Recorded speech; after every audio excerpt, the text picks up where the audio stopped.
So we have discussed about, how to get the data. It means first we saw the BID document, right? It means business requirement document. So out of that, we have seen like what all the requirements we have. So it means at each page level, so what user is expecting on, we have seen from there. Now after that, what we did, so we have identified the related tables in the database. So that is the first step that we do.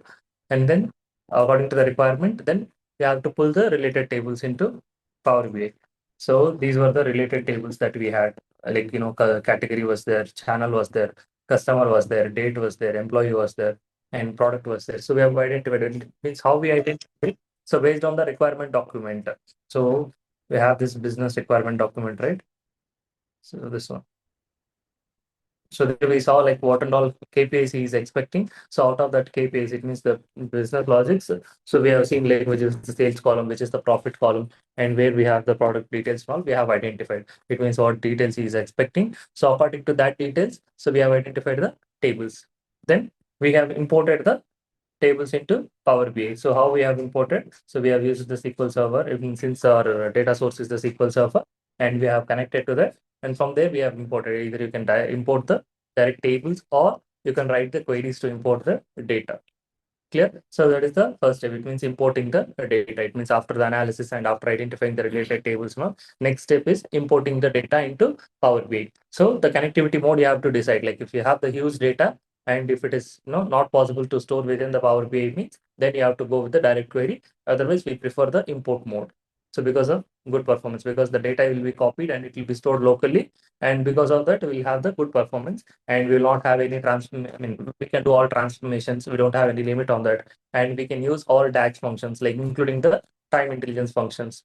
So because of that, what we do means, so we use the import mode. So if the data is used, and also if the user is expecting to see the live data, it means every time when he opens the report, he wants to see the live data means, so obviously we have to go with the direct query. Otherwise, in all the other cases, we prefer import mode, either live data or is expecting, I mean, when we have the huge data. So it means if which is not possible to store within the Power BI, then we use the direct query. So that is the mode selection. After that, we go for the transformations. It means if we have any related transformations further to get the expected output, then we have to do the transformations in the Power Query.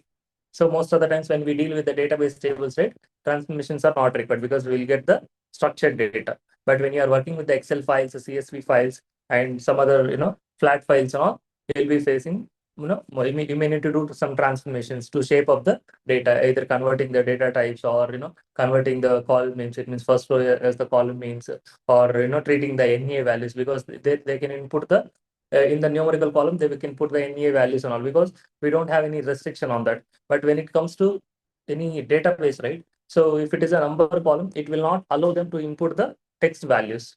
So there itself it will, because of that rules, so it will not allow them to insert the data. It means which is the text value. So that is why we'll get the structured data from the databases. But when it comes to Excel, so you can input any data in between. It means since it is a cell-based operations. So in one cell you can have the number, and in another cell you can have the text, and in another cell you can have any true and false, boolean values, anything. So that is why we may need more transformations. It means we may need to do transformations when we have the Excel data. So in Excel also sometimes we'll get a structured data. It means properly they will format it and they will give it, but chances are less over there compared to database. So here in the database, because of that rules, it will not allow the text values and all into the number column, and into the date column it will not allow the text values as well as the numbers. So in the same way, we'll get the data. It means, so that's why we'll get the structured data from the database. Now, so in database, what we may need to do is restricting the data. So because there will be huge data in the database, right? So instead of pulling all the data, we need to restrict. It means whatever data we need to get that data. We put some restrictions, like, instead of selecting, writing select star, it means pulling all the columns, we'll choose only required columns, select, and only required columns will specify, so that we'll get only required columns. As well as for cutting down the data, so it means if we have the 3 years of data or 10 years of data, out of that your report is choosing only last 3 years of data. So there is no meaning of getting all the 10 years of data and slicing it here. So for that, what we do, we'll restrict the data. I mean, we'll restrict the report for the 3 years only. So while writing the query, so we'll put select star from table name where date less than or equal to, so maybe today minus 3, 3 into 365, so that it will go back to the previous 3 years and pull that data instead of getting all the data. So like that, we have to write the queries or we have to take the data, so which is required for us. And then we perform the transformations required, and then we'll go to the Power BI desktop. After that, what we do, we build the model.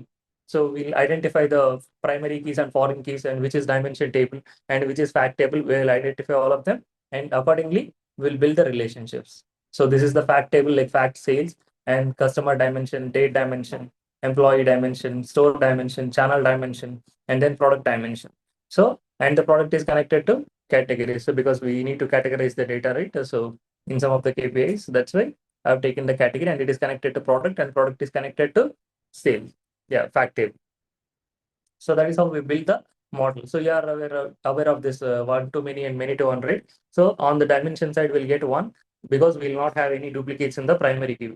It means that the value or that ID that is representing the entire row, it will not be duplicated. So that is why we'll get one on the dimension side. But on the fact side, the same ID can be repeated multiple times because if I take any product ID, same product can be purchased by multiple users. So in that case, the same ID need to be repeated.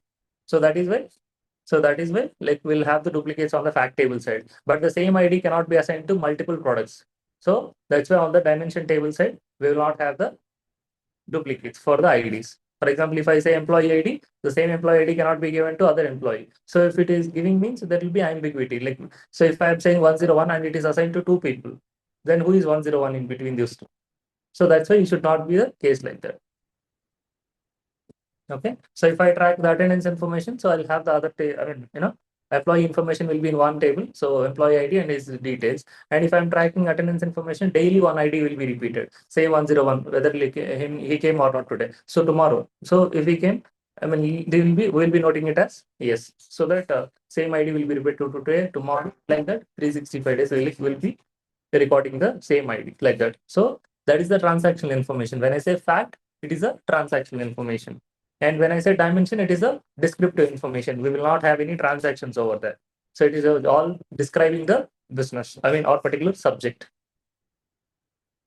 So once we are done with the model, right? So we'll build the relationships. It means first, we'll create active and inactive relationships, whatever needed. And after that, so we build the cardinalities as well, like one to many or many to one. And we will enable the filtering capabilities like single or both. So most of the times from dimension to fact, it will be single only. And if you want to, for example, if I'm selecting some slicer or something in the product and you want to filter the related employees in the employee table also, then you have to enable the filtering direction for this. So product can filter the sales and sales cannot filter the employee table. So that is why if you want to filter from product to employee, so you'll not be able to filter it.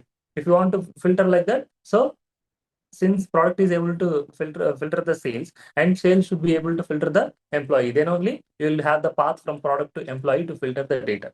So we cannot put the direct connection between product to employee since we don't have the related data over there. So how the data is related means product is related through product ID with the sales table, and how the sales table is related based on the employee ID. So the related products details will be filtered in the sales table, and for those products, so whoever employees handled, right? So those employee records can be filtered in the employee table. So sometimes you may get this kind of a requirement. It means so we have the slicers from the filters or slicers from the product, and you want to see only employees details or employee details only for the selected products. It means whatever the products you are selecting, so whoever dealt with that product, right, you wanted to see only their details. So in that case, you need to put a path to the employee to filter here. So how we can do that? So here we can establish the both instead of single. Now see, product is able to filter the sales and sales is able to filter the employee. So from here to here, we have the path. So now if we filter any product, right? So whoever the employee is handling that product, those employee details will be coming on the front end. Earlier, we were not able to do like that because it was not having any path from here to here. Up to sales only it was able to filter, but from sales, so it was not able to filter. Now, sales table can filter the employee table. So from here to here, if you see, we have the path now. So then product to sales, we have this direction. So it means filtering capability, and sales to employee, we have the filtering capability. Now the product table is able to filter the employee table. And tell me, like, can employee table filter the product table now? Why? Because we have the single direction. It means it is pointing to the sales table. It is not pointing to the product table. So if we establish both here, so in vice versa, like means from here to here we have the direction, and from here to here we will have the direction. And if you want to allow only product to be filtered, we'll set up single here and we'll set up both here. Then employee can filter the product, but the product cannot filter the employee. So that is why we need the filtering directions. So just to enable the filtering capability.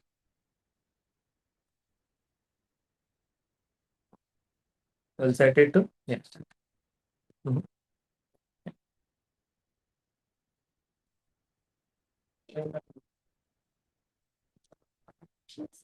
Okay.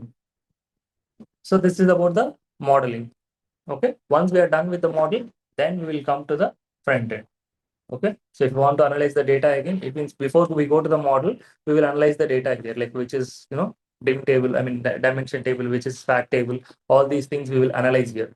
After that, we'll get into the model. And once we are done with the model, then we'll come to the reporting. So again, we'll go back to the BRD document. It means business requirement document, and we will see like what he's expecting over there.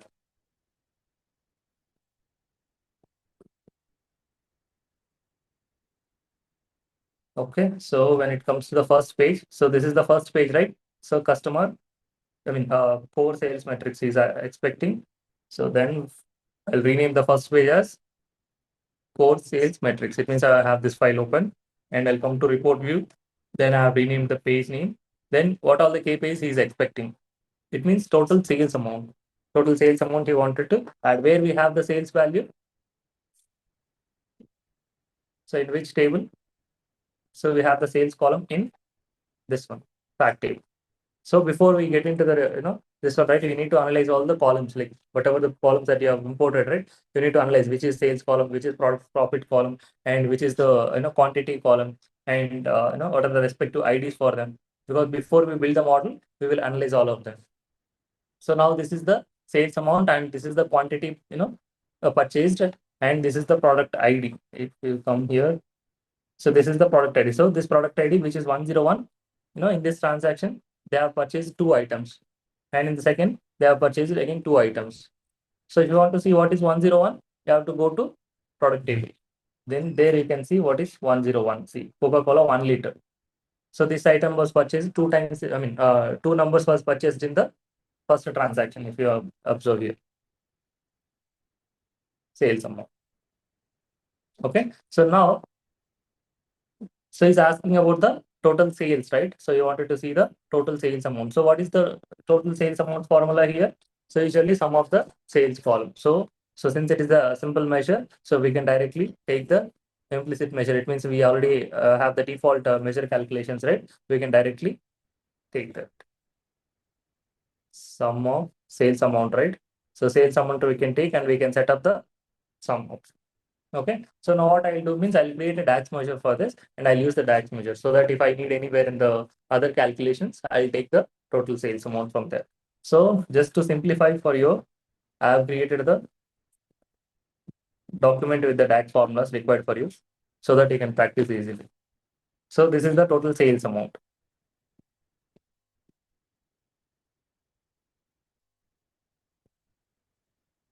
So how we create it? We'll create a measure.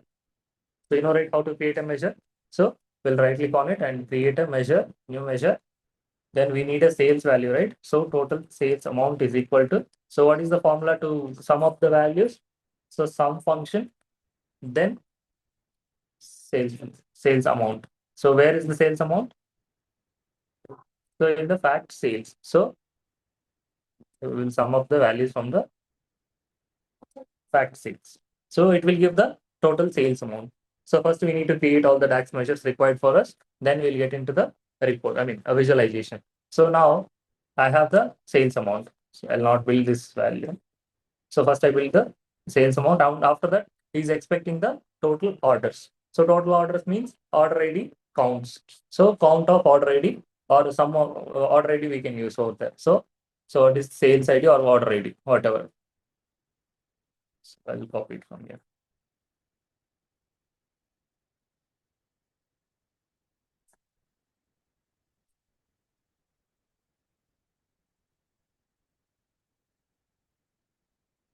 So what this count function will do, it will sum up all the sales ID. It means the number of transactions.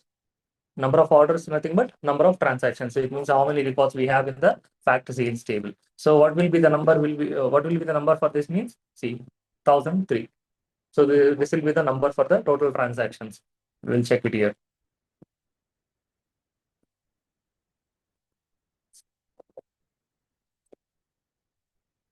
Yeah. Are we getting the total numbers right? It means it is equal to the number of rows in the fact table. It means those are the number of transactions. So that is number of order sales ID. And after that, what is the next formula? Total quantity sold. Quantity means number of units. So each product, if you see, so in the first transaction, we have product 101 sold two times. I mean, two numbers. So this is 101 and the quantity is 2. And in the second one, so the product ID is 129 and the quantity is 2. So in the second transaction, it is, they are purchased two products for that. So in that, like if I need a total quantity means, how should I do that? I need to sum up all the values in the quantity. So how can I do that? Means again, simple sum formula I can use. So total quantity sold equal to sum of.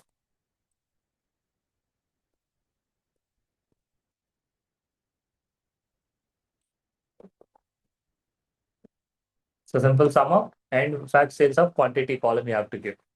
Clear? Then, so we have created 3 KPIs required for this first page.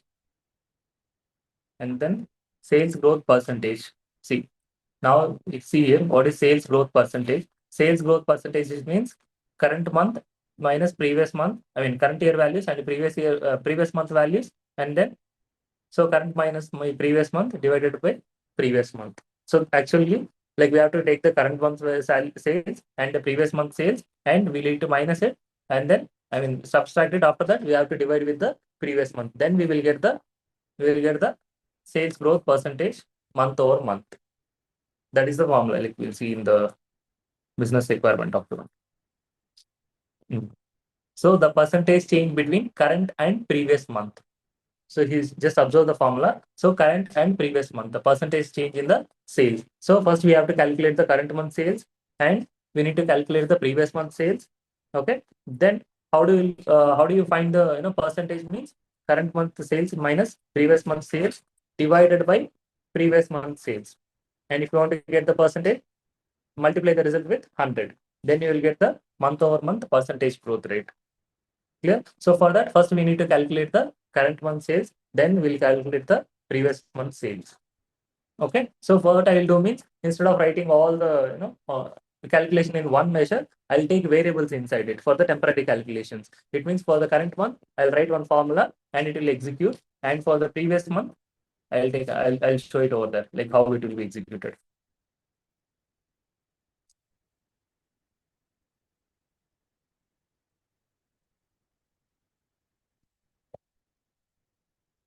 Yeah.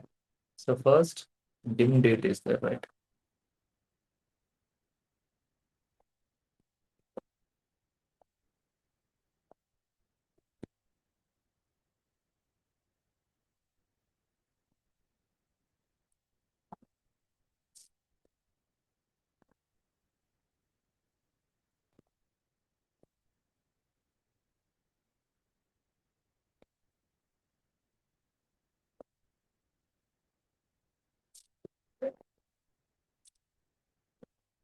Okay, it is full date.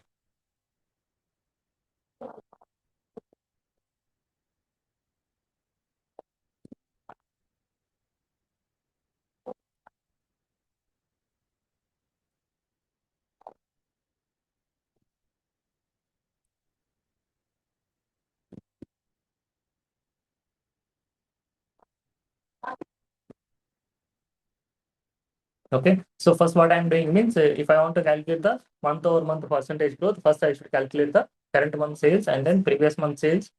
And then so I have to divide it with the previous month value. It means current month minus previous month divided by previous month.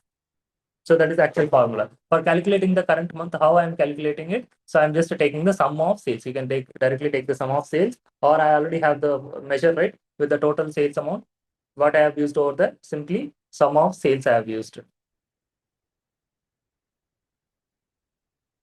total sales amount. See, so I've used this formula there just to calculate the sum of sales. The same measure we are using here.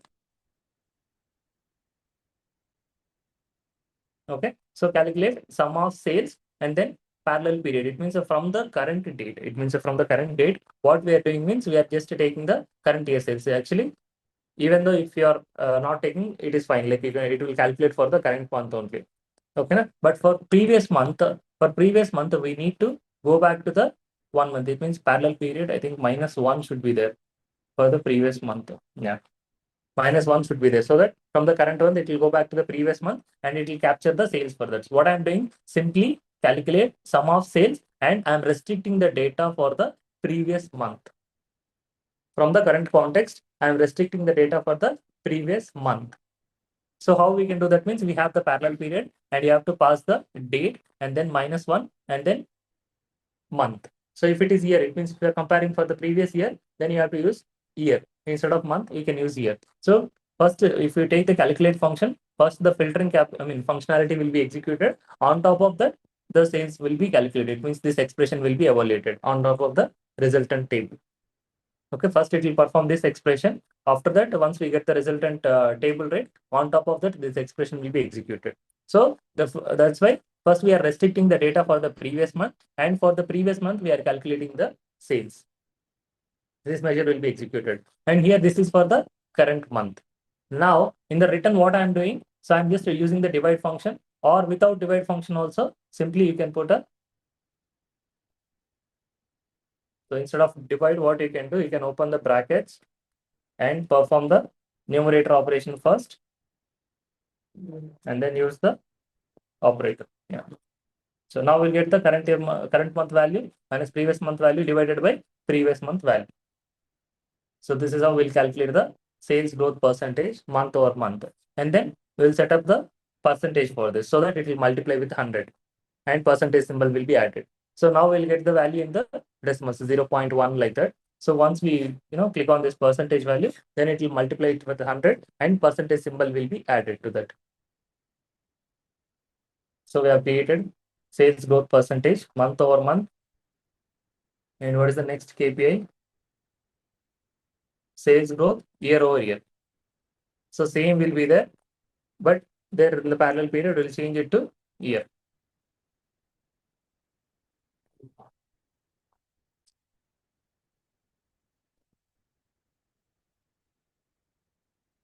So same formula.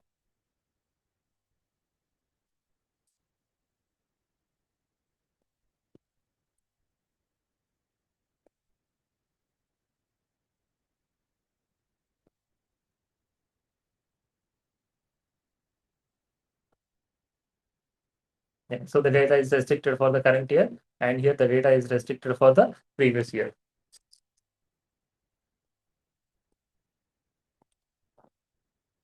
So then we are doing performing this operation current year minus previous year divided by previous year, and we'll set up the percentage for that.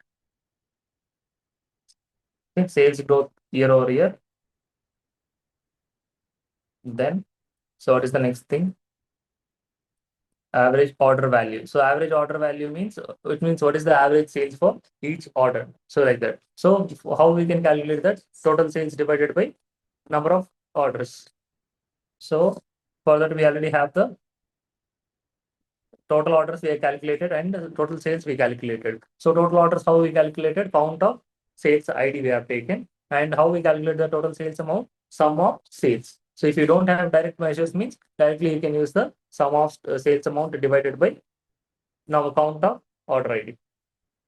So just to calculate the average value for that.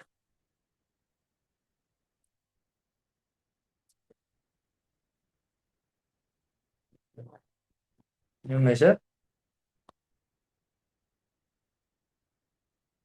So total sales amount divided by total orders will give the average order value. So for each order on an average, what is the sales amount?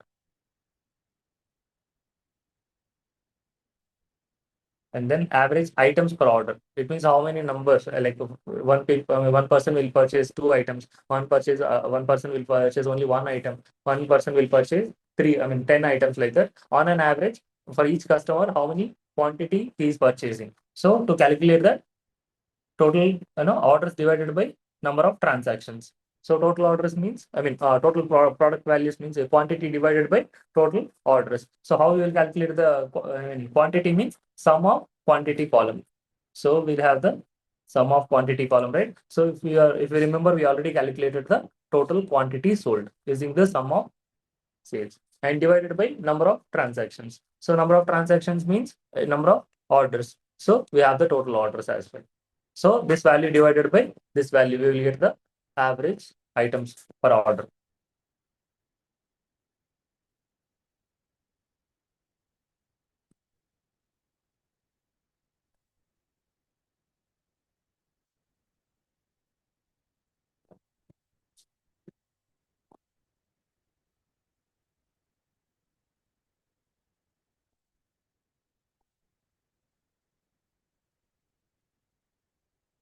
So we have calculated average items per order. And what is the next KPI?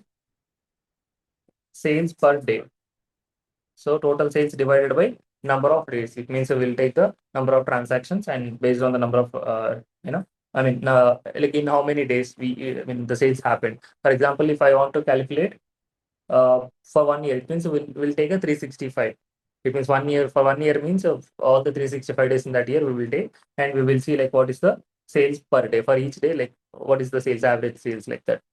So for that we'll take sum of sales divided by distinct count of dates. Why I'm taking distinct count? Can anyone tell me?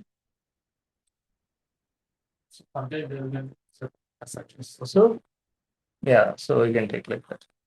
Since it is from date, it is not required. Count also we can take. So if we are taking from the fact table, right, from the fact sales, then distinct count is necessary for us. So since you are taking the date from date table, right? Date table means so it will not have any duplicates for the dates. Only one date will be there for each day. So in that case, it is not required. But if you are taking from the fact table itself. So in the fact table for on the same day, we will have the multiple transactions. So obviously we need to take the distinct count because the same date should not be counted multiple times. So if we have the 365 days means, so for each day we'll have thousands of transactions. So if you are taking direct count means this many times it will be counted. So it should not be the case. Only 365 times we need a dates. So then we will get the sales for average sales for each day. So then total sales amount, it means sum of sales divided by distinct count of dates. It means the number of days. So then it will give the sales per day, average sales per day, simply. So then what is the next KPI? Sales target achievement. Total sales divided by sales target. So I think we have a column for the sales target. We'll observe it. Quantity. I don't think we have that. Mhm. Quantity, but we don't have the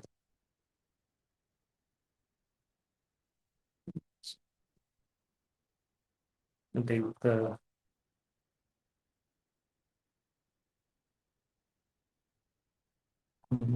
sales target. Total sales amount divided by fact sales of sales target. I think we don't have that column. Total target.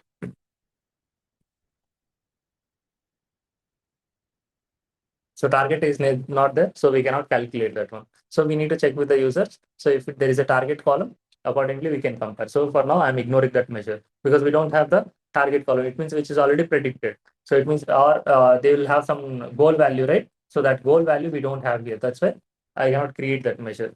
So if that is the case, right, it means according to your document, there is a target value that you need to calculate. So then you have to check with the users. Like we don't have the column on this side, so where we have that target data. So if it is somewhere in the other table, so we will pull that and accordingly we'll create the report. We'll create the measure. Since we don't have the data here, so we cannot create.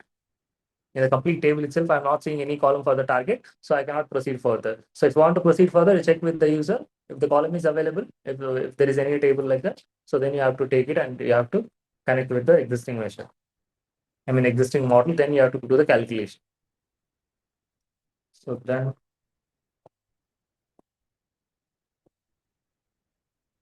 percentage of discounted orders. should be there. Discount column is there. Discount amount is there. Okay.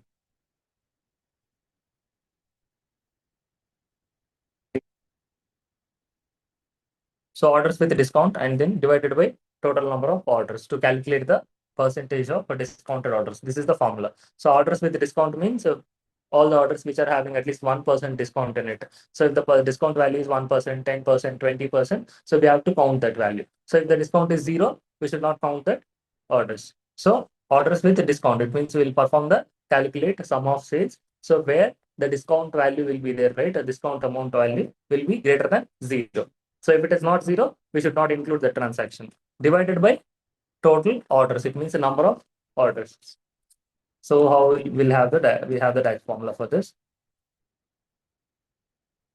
discounted orders. See here, the same calculation will be there, what I explained just now. So first we are calculating the discounted orders amount. So it is the discount, yeah, discount amount. This is the column here. So that value should be greater than zero. So if it is zero means it is not discounted like that. So we should consider. So like that, how many transactions we have? It means the number of transactions with the discounted. And then we are dividing with the total number of orders. Number of orders we are calculating which are discounted. So out of all the orders. So that is why we are taking the discounted orders divided by total orders. So if I assume that we have 1,000 orders, out of that 800 orders are discounted. It means at least 1 rupee was given for as a discount. Out of that, how many are discounted divided? I mean, discounted divided by total orders. So total orders will be 1,000. So 800 divided by 1,000. So then we'll get the percentage of discounted orders. Then we'll get around 80% like that. If in 100 orders, so if you are giving a discount for 80 orders and for 20 orders you are not giving mix, so the percentage of discount orders will be 80.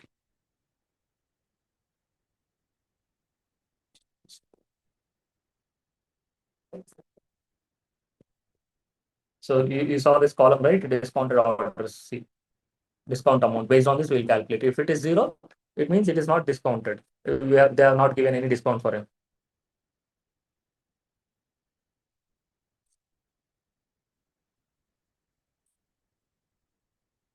Yeah, percentage of revenue from discounted orders. So do we have that measure? Yeah, percentage of revenue from discounted orders. Okay. Discounted sales divided by total sales. So it is the revenue that came from discounted orders. So for that, discounted sales divided by, this is the business logic that user has given. So you have to identify the sum of sales for the discounted orders and then divide it with the total sales. It means we have the total amount, right? So we have to divide it with that. So then what is the formula for that? So this one.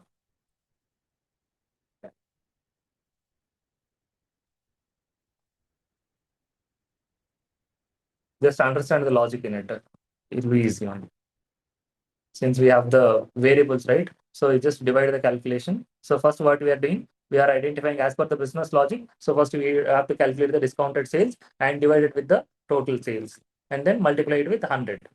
Then we'll get the percentage.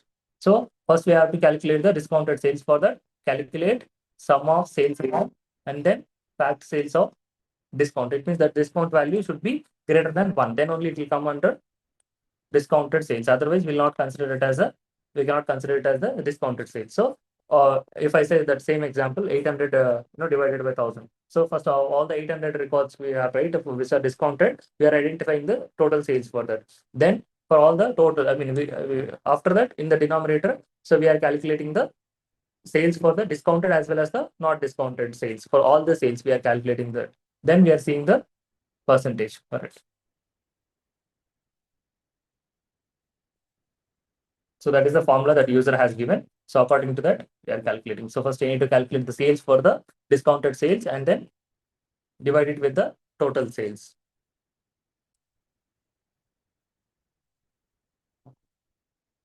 We get the percentage, we need to multiply it with 100. So that's why we are using percentage formula. What this formatting will do means it will multiply it with 100 and add the percentage symbol. That's why I'm taking it.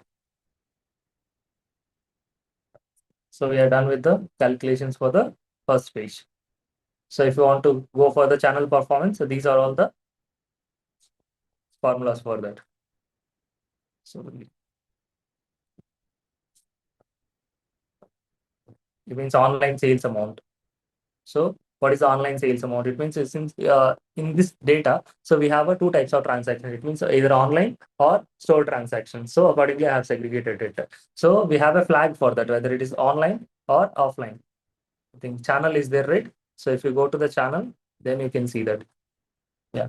So we have the channel ID one, two. One means online, two means store. So where the transaction happened. So accordingly, now I'll go for the calculations.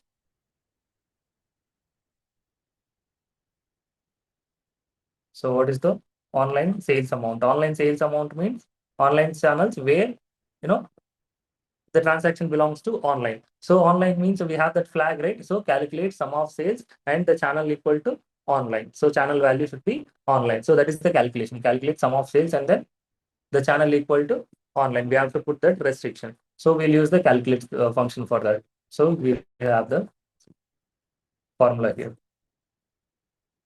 Online sales amount. It means if you want to find out the sales for only online.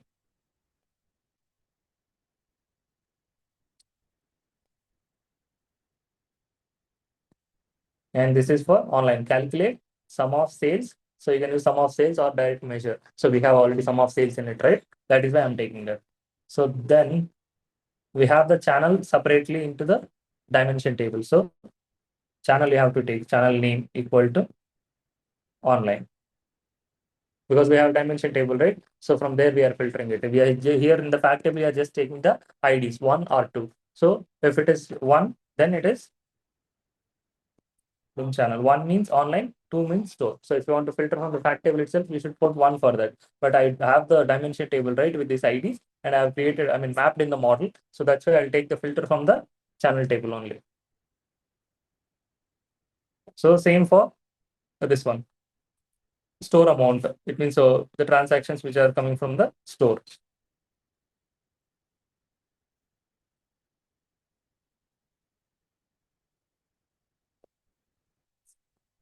So here, what should be the case? Channel. Channel name equal to store.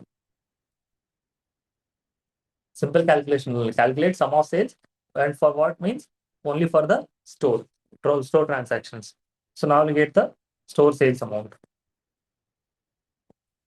So order count, online order count only for online orders. What is the count? So instead of some function, what we will do means total orders. It means the count of orders we will take.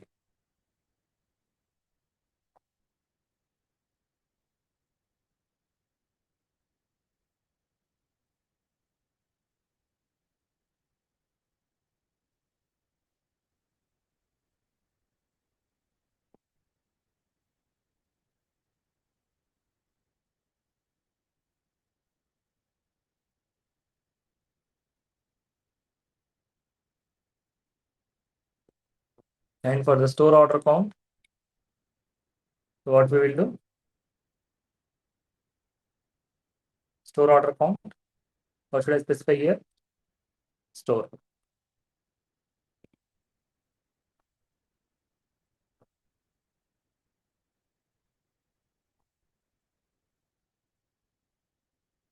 Yeah, after that, we have other formulas like channel revenue percentage, online conversion rate, in-store conversion, everything you will have the formulas over there. According to that, you have to create the DAX logic. So I've given the document, I'll share it with you. So accordingly, you can copy paste it and just try to analyze it. So using that, you can create other calculations on your own. So first, you have to define all the calculations, whatever needed according to the business logic. Then we'll go for the visualization.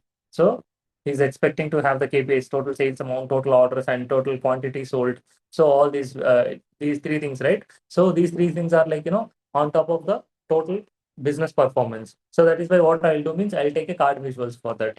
So instead of any visuals, I'll take a card visual. So because on an overall business, he wanted to analyze the sales value, quantity value, and all. So I'll take a card visual.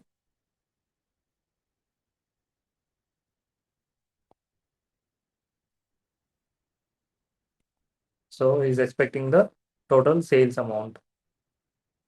total sales. So this is one KPI. I mean, we have taken the total sales amount. So what I'm doing is I'm just setting up a category label.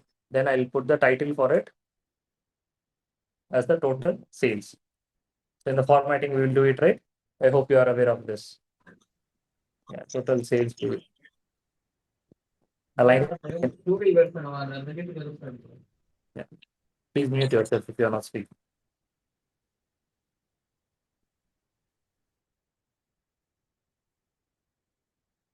So now we got the total sales.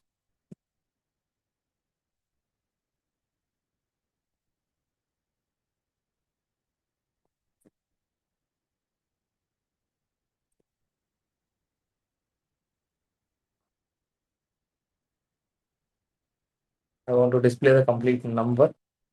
So I'll set it to none. Now I'll get the total sales. So in the same way, I want to see the profit. Sorry, not profit. So what is the second KPI? Number of orders and quantity sold. Orders I'll take here. So what is the measure for the total orders? Total orders, and we'll change the title. This is all formatting.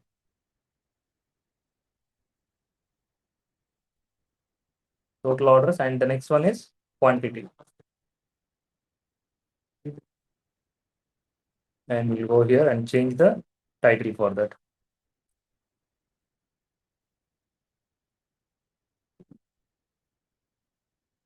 So now we got the orders, I mean sales, orders, and then quantity. So three KPIs we got. And then, so what other things he is expecting? Sales growth percentage month over month. So do we have the month?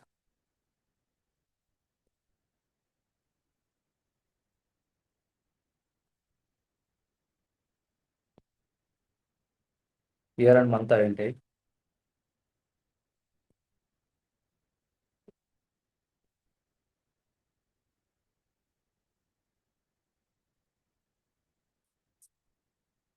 Then if you are accessing the date values, it means as the categories means you should pick from the dimension tables. I mean dimension, date dimension only. So I'll take the year. It should be don't summarize because we'll not be summing up the values in the year. Set it to don't summarize.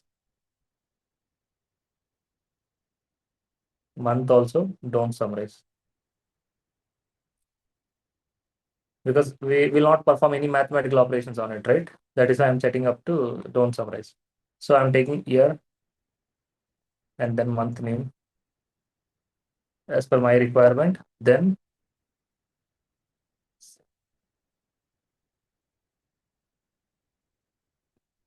month over month.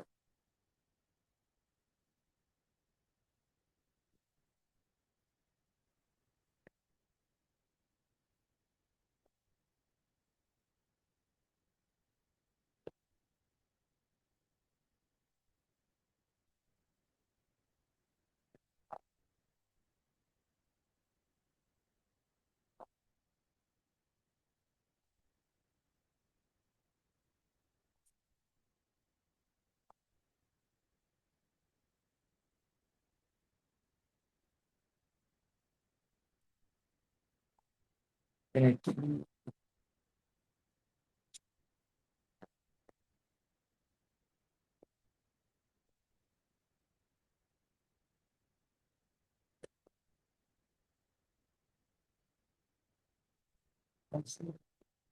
Hmm.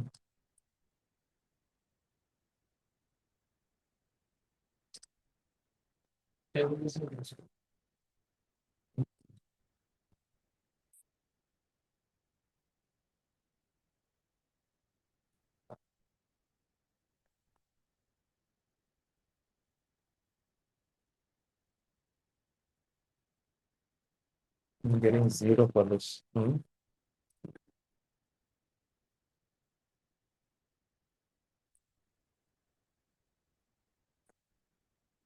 Overall sales, I mean, on top of the overall things we are getting, but for the, yeah, minus 100, minus 100. Here we are getting somewhere the calculation is because of the calculation issue, like it is coming like this. Because if you see maybe for this particular period, we will not have the previous data. That is why we are getting the infinity, because in the denominator we'll have the zero, right? So we should control it using the if condition. So if the previous month values are zero, so what we will do means return if, because if previous month values are zero means the denominator will be zero. That is why equal to zero. Then blank should be there. Nothing should be written. Else this calculation should be executed. So because if denominator is there, we'll get infinity only. See now it's minus 100. So somehow maybe because of the numbers, so that we are getting that numbers compared to previous month and current month. So we are getting the percentage values here.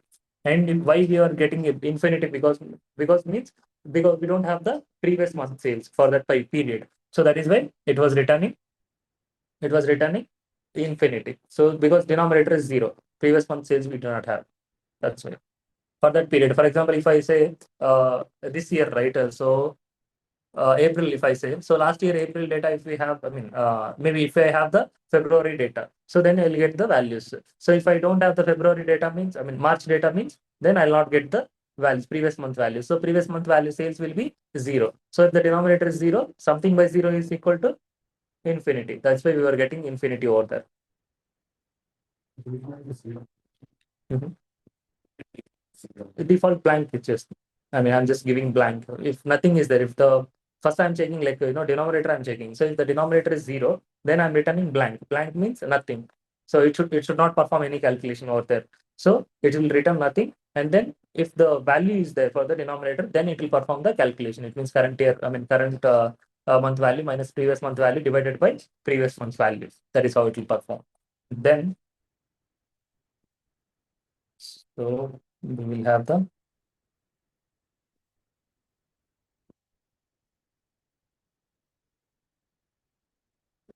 so what is the next KPI?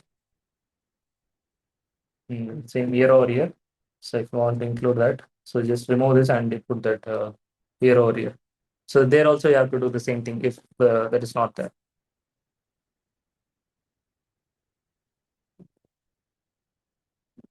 Year from year.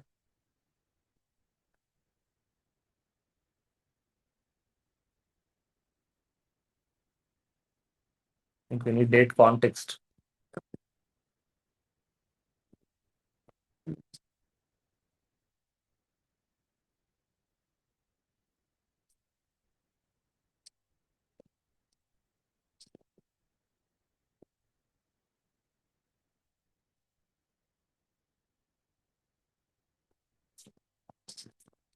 We have only for the 2024. That's why it is not showing the previous year data. So if you have the data for 2023 also, then you might have get the value for this.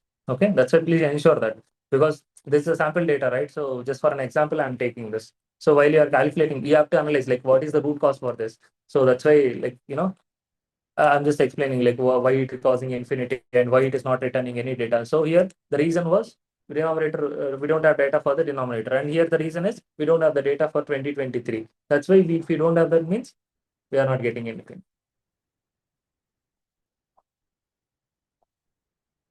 So I'll remove this visual first. Maybe we'll go for another one. Then average items per order. So average sales per day. So these are all the visuals, I mean KPIs on it. So maybe I'll take a matrix visual. Then I'll put all of them according to the store or product. Maybe we'll take a product. So each product wise, or what we will do means this one. Average order values. Yeah, average order values.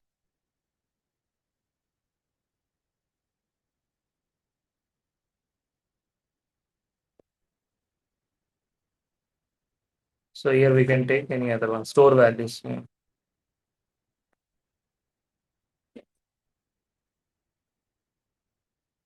Store I'll take from here. Dim store. store name. So instead of this one, I'll take here store wise comparison we will do. So maybe we can take sales for that or orders we can take. So according to his requirement, just refer to the document and create the visualizations. And once we are done with the visualization, what is the next step? What is the next step after doing the visualizations? Okay, first we have to format this, like, we have to set up the alignments. So how we do the alignments, we have discussed in the formatting, class, right? So it means we'll go with the x-axis and y-axis. It means what is the position for that, what is the height of that. We have to define all these things. Okay, so after that, so what we'll do means we'll go to the services. So once we, done with all these things, then we'll add the title and we do the respective formatting things for this. So if I want to add border for this, how I can do? I can go to FX and then add a visual border. If you need a rounded corners, you just set it to rounded corners. So if I want to format these things to this one also, format painter, and again format painter. Yes. And if I want the same thing to this one also, format painter. So you just do all the required stuff, like whatever, formatting, enabling the x-axis, y-axis, titles, and so what is the sizes of them. You just to follow the same format for that. So you need to add the title for this, right? How we can add the title? So we'll go to insert and then text box. So in the text box, we need to put the title. So what is the title of this page means?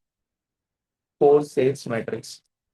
Core sales metrics. So this is the title of this page. So you have to put the title. So if you have any company logos, you have to add it on the left side or right side, like depends on where you have placed. So mostly we prefer on the left side. So here we will add the logos.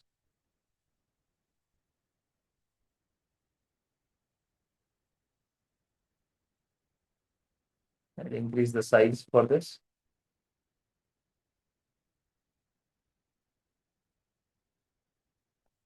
So this is the title for me, page title. So if you want to add any underline for that, so you can go to shapes and you import the line.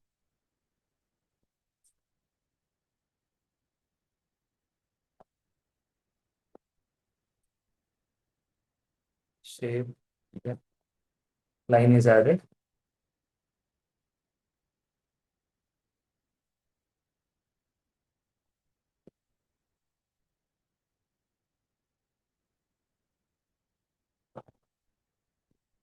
Just like these are all the formatting stuff.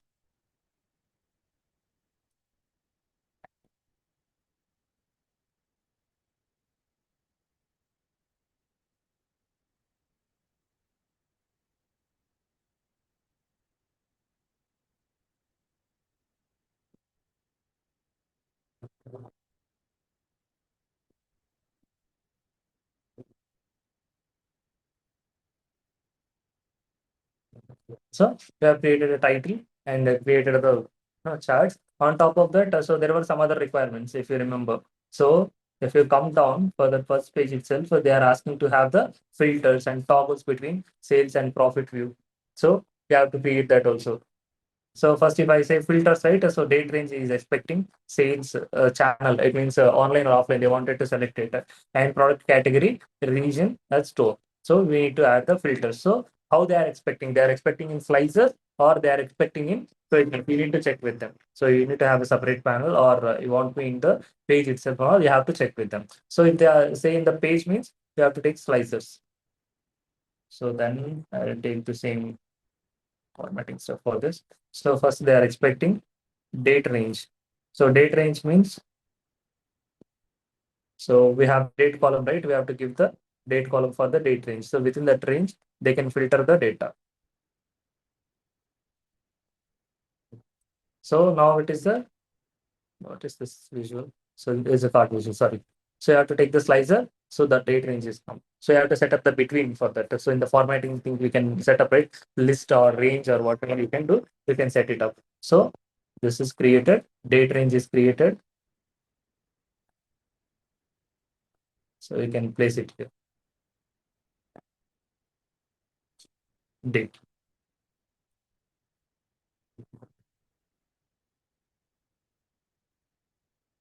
Then what is the other one? Channel they wanted to see.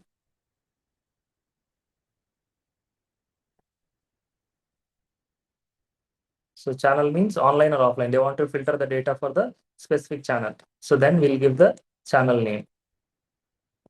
We'll rename it as only channel. So, and I'll put the slicer settings. So slicer settings, however you want, vertical list or tile or drop down. So if you want to put a button like this, so if they want to filter for online or store or for both, or you want to give any drop down so that they can select from the drop down. So this is for channel. And then they were expecting some more filtering capabilities. So that was product category, region or store. So for store, if I say first, we go with the, so we have the store name, right? Store name we can give.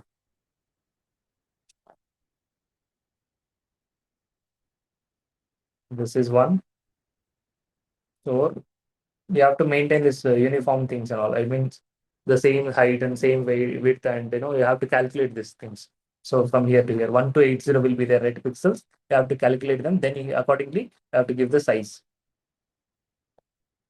So for now, I'm not doing anything. I'm not calculating. You have to calculate. It means you should maintain uniform space on the width for them. Store I have given, and then I was expecting the region, right? Do we have anything called region or location? I'll give. Okay. So location I have given city 1, city 2, city 3, like that. And then channel name.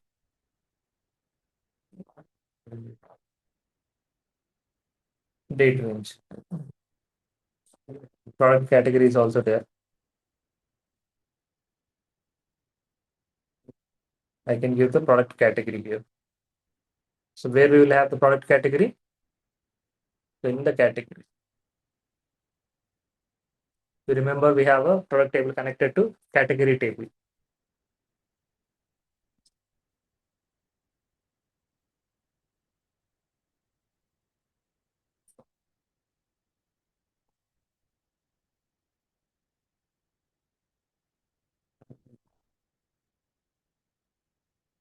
So if you want to group all of them, then select all.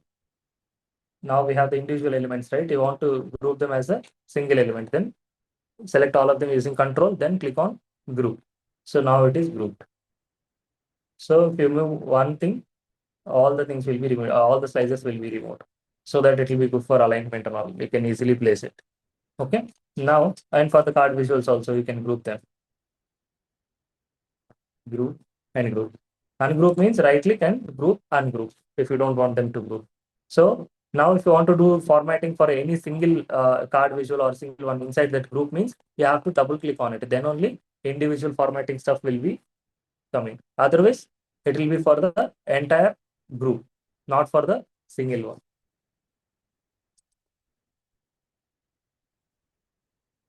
Okay, now we are done with this. So formatting, it means adding titles and all. So if you have any bookmarks, so if you want to add any bookmarks also, you can do that. So if any page navigation buttons.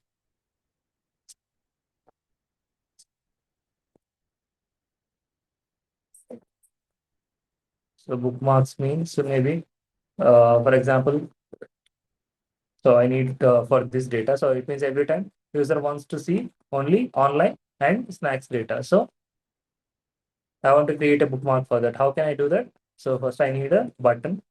So where we'll have the buttons in the insert, we have the buttons. So first we will take the button. Maybe a blank button we can take. I'll rename it as bookmark one, or that can be page navigation, anything.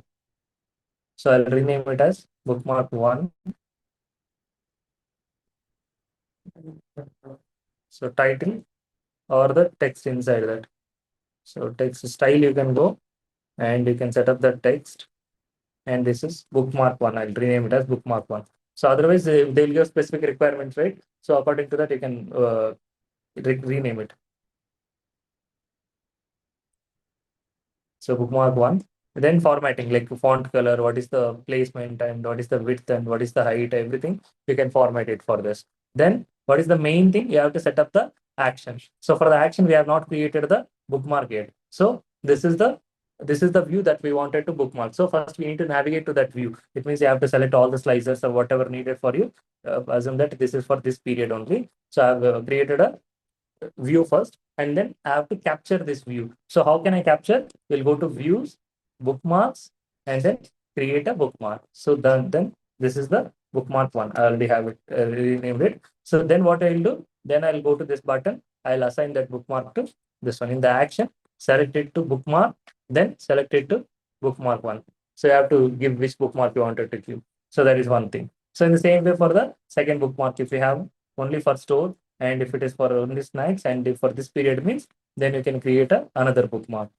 Then you give it to bookmark 2. And if I want to have a clear all, then how can I do that?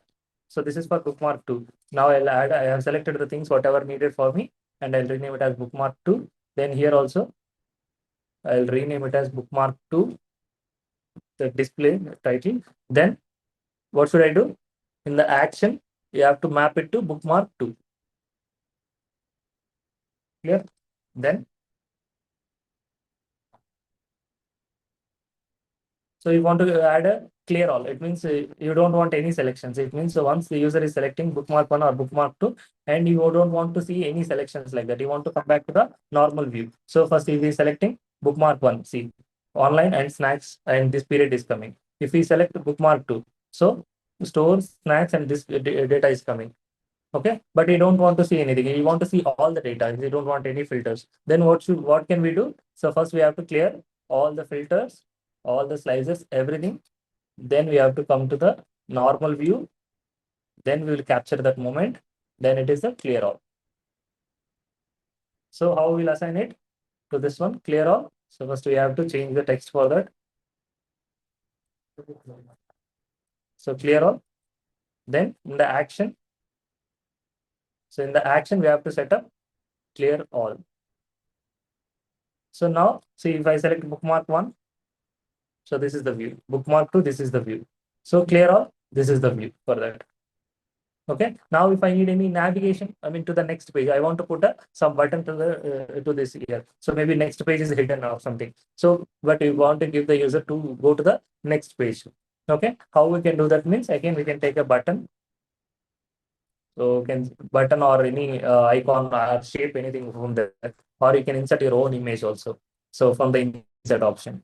Then so in the style, what we will do, we'll rename it as next page and previous page button also. This is page navigation. This was bookmark, and this is page navigation. So since we do not have any pages, we didn't have that. So now I'm creating page 2, because to navigate to the next page we didn't have any pages, right, to display over there. That's why I'm duplicating one page, so that you can see the next page. So for the next page, to come to action, so now the type is page navigation. So and set up the page destination, like which page. So second page is this one, right? So duplicate of 4 cells, that is the second page. Now if you click on this one, we'll go to the second page. Here you can assign the previous page. So instead of this one, page navigation, and we set it up to previous page. So here we'll rename it as a previous page. So now we are done. It means we have the bookmark 1, bookmark 2, clear all, and previous page. So all the page navigations. So we have taken the visuals, we have created the metrics, and taken the visuals, and enable the filters, enable the bookmarks, and enable the page navigations, whatever needed for the user. So if you have any hierarchies and all, so you can create the hierarchies here. We have discussed, right, drill down and drill up. So for example, we have the product name. So you wanted to see the data based on the another category. For example, category name also. So now we have the drill down for this. But one second.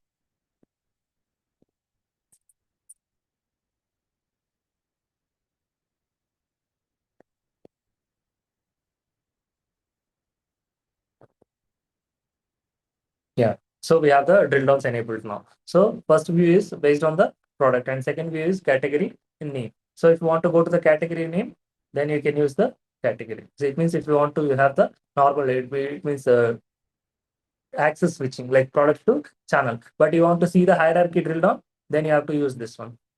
So you will have the hierarchy and then you will have the, it means first category name will be there. On top of that, what and all products we have now, it will display. So hierarchical drill down or normal drill down. So you have to choose it. So normal drill down means, so it will directly take you to the category. So if you have the hierarchical drill down, like how we have the right, a year will be there and inside the year, quarters will be there and then months will be there. Like we'll have that hierarchy. It is not like switching from month to year like that. So once this is done, then we will move to Power BI service. It means we'll publish the report into the Power BI service. So we'll go to the service and we'll see that environment first. So this is the Power BI service environment. So we have the workspaces. So now we don't have any workspace right now. So for the development, what I'll do means I'll create a workspace. So I'm creating a workspace. So how we can navigate to this one? App.powerbi.com. Once you go there, you will see this appearance. So once you log in with your credentials, then you have to give the development. It means we'll have the dev workspace. So before we send it to the user, first we will do the, we'll publish into the dev workspace. So this name is available. Description, if you want to give anything, you can give. So this is the workspace and I'm creating the workspace. So now I'll publish it to dev.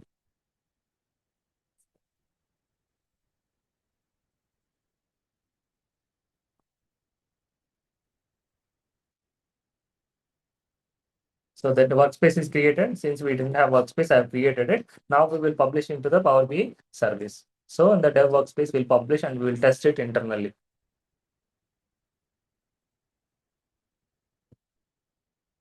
So it is connected to account. You have to log in before with your credentials. You know, right? Like how we can log in. So we should have the service account created and using that service account, we will log in and then in the service, first we need a workspace. So if already workspace is created and you are given access means, then you can directly publish it to that environment. If nothing is there, you have to create a workspace. So just like how we created here. So create a workspace and publish the report into service. Now a copy of that report is published into Power BI service. So into this one. So once we publish the report, right? So it will be segregated into two things. One is the model and another is the report. So you can observe the model and report. So the report is connected to model and model is connected to the server. It means from the where the data is coming from. These are the data sources. Using those data sources, we are creating this model. It means in this model file, we will have the data as well as the modeling as well as the measures or columns, whatever you are creating using DAX, everything. So only the visualization part will be separated into this report. Only the visualization part will be there in this report. Okay, and it is connected to this model. So what is the use of this model means? Using this model, you can create multiple reports. It means you have the same data, right? So you don't need to create the same model again. So you can put a live connection to this and create a multiple reports out of it, whatever needed for you. I'll come back to list view. So what is the next step after publishing the report into Power BI service? So we cannot directly share it actually. So first we need to test it. We'll open the report and we'll compare the numbers here and we'll see the appearance, how it is coming. After that, we need to map it to the gateway. So since I have not installed the gateway with this account, so I'm not configuring it. So first you have to configure the gateway. It means if you want to refresh this right every time, so you have to connect it to the gateway. So if you remember, like we have discussed about the gateway, it means how to install it and how to configure it. So the gateway installation and configuration already, like they might have done it already. Once you join to any organization, there will be reports that are running on the gateway. So you don't need to do it again. But if there is any new setup or if they ask you to install it in a new machine, so you can download it from there and you log in with your credentials and create any cluster. And for that cluster, you can have the data sources added in the service. So if you go to that gateway class, you will be understanding that. So there you create the gateway and add the data source. What is the data source here in this case? What is the data source? It is a SQL server. So you have to add the server name, database name, and username and password to the service. Then where you will map it to the data model. So here you go to settings, right? So in the settings, you will be mapping it. Since I do not have any gateway connections for this, it is not showing anything. So if you want to refresh this, so if you don't want to refresh it, the gateway connection is not required. But every day report will be updated, right? So to refresh that, so you have to map it to the gateway. So if you want to get the connection credentials here, you should have access to the gateway. So if you go to the gateway class, like you might see that, like how we'll install and how we'll add the source to that. And after that, that is a one-time process. So it means how we can create enough. So after that, you have to map it here. Then you can refresh it and test it in the dev environment. So once you test in the dev environment, right? So they may ask you to publish into the UAT environment. There will be another workspace called UAT. It means user acceptance test. They will ask you to give the other server details. So instead of this one, they will ask you to give another server details with the data where they are familiar with. So now with this development data, you are familiar and user want to test the numbers on their side. So simply they want to load their own data, but the structure will be there, table structure, everything will be same. But the data will be different for the users. So if they refresh, their data will be loaded. So for that, what you have to do, you have to come to data source settings and you have to give the UAT server details. Instead of this one, click on change source and update the server details. So for the development, we are using this server. For UAT, we will have another server details. So you just change the server name and database name, click on OK and refresh it, and publish it to UAT. Simply refresh it and publish it to UAT, another workspace. So now earlier the development server is different. Now the UAT server is different. So you are publishing it to that server, and from there you will share the report link to the end users. So they will test it whether the report numbers are coming correct or not. They will test it. So we'll have the UAT workspace, and for this UAT they will have access. So I'll create a UAT. Names can be anything, but so if the user is having access for this, it means if the user is testing with his own data, then we'll call that environment as UAT. Dev means whatever the environment that we are working for development. So this is the UAT environment. So what we will do now, we will publish the report to the UAT. We have changed the server name with the UAT details, and we are publishing it to the UAT environment.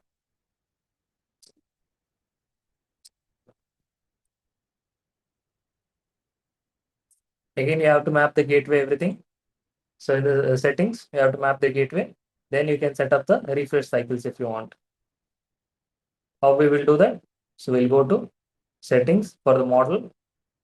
So there we will set up the gateway. So gateway connection we have to map. And if we have the schedule refresh, we have to trigger the schedule refresh here.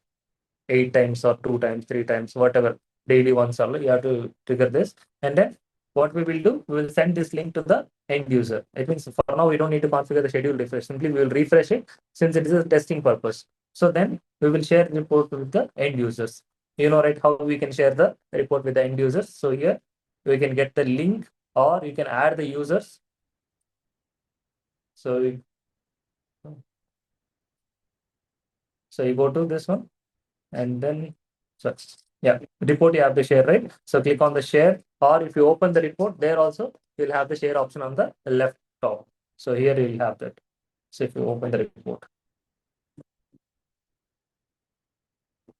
share option will be there. So from here you can share with the end users. So if you want to add the users first and then you want to share that, so you go to manage permissions. Manage permissions here, you can add the users here or advanced. So then here you can add users.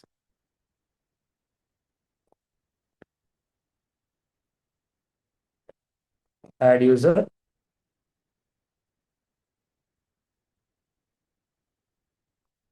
So grant access. Now I have added the users. Now I'll come back to the workspace. So then what I'll do means I'll share the link with them. So people with existing access, because I already added the user, right? So now if I want to share the link with them, select this one, apply it and copy the link. So whoever users added to the report, right? If they want to see the report, only they want to means then select the specific people and copy the link and share it to the end users through the email. So here is the link for testing. So test the report and give your confirmation on that. So if they give you sign off, if they say sign off means the report is correct, so you can move it to production and all. If they say, then what we will do again, what will come to Power BI desktop. I mean to the same file. Once we get sign off, then we will update it with the production server details. So we will have the final server with the complete data, so which is used for the business operations. Now we will update the server details here, change source. So now we've updated the third database, which is the final server. So update it and then update the database name as well. Now you refresh it. Finally, you have to refresh. Then we will publish into the final workspace. So that is the workspace that end users will have access. Okay. Now we'll have the development production environment. So for that, we need one more workspace, right? Prod environment. So this name can be anything. Like for now, for your understanding, I'm telling you, this is prod. Production. Prod means production. So finally, I'll publish the report here. I refresh it and I'll publish it here.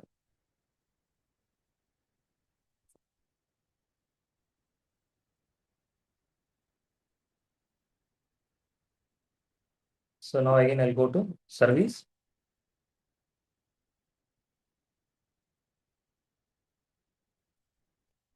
Yeah. So now what you have to do, you have to configure the gateway and schedule refresh everything, whatever needed for this report. Then what we will do means, so we can directly share the report from here to the end users. Like these are the final users, like to whom the need a, I mean, whoever is responsible for that specific operations. So we will be sending the report with them.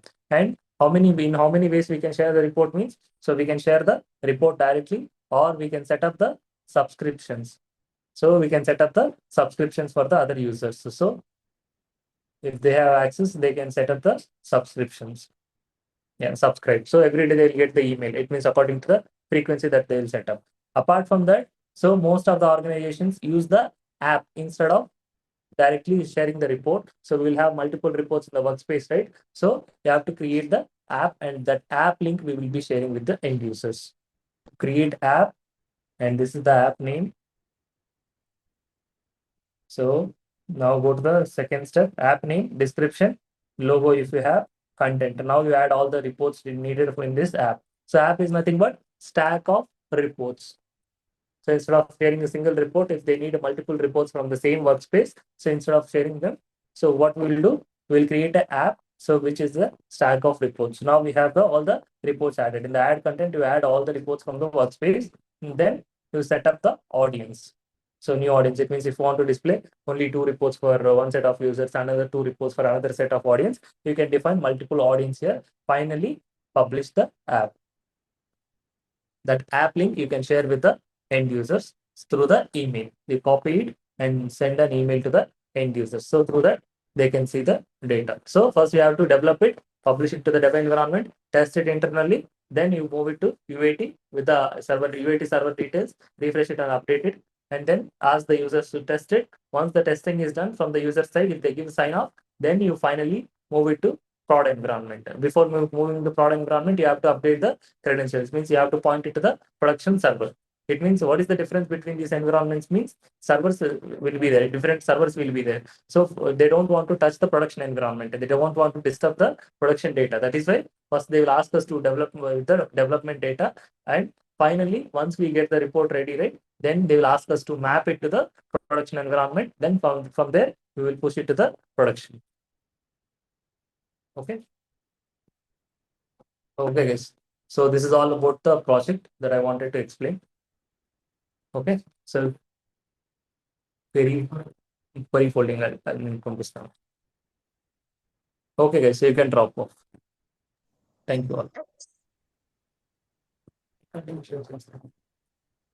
Hello Yeah, చెప్పండి. Sir PDF ఏమైనా share చేయగలరా మీరు? అది పంపిస్తాను. Yeah, okay definitely. Will share. Okay sir.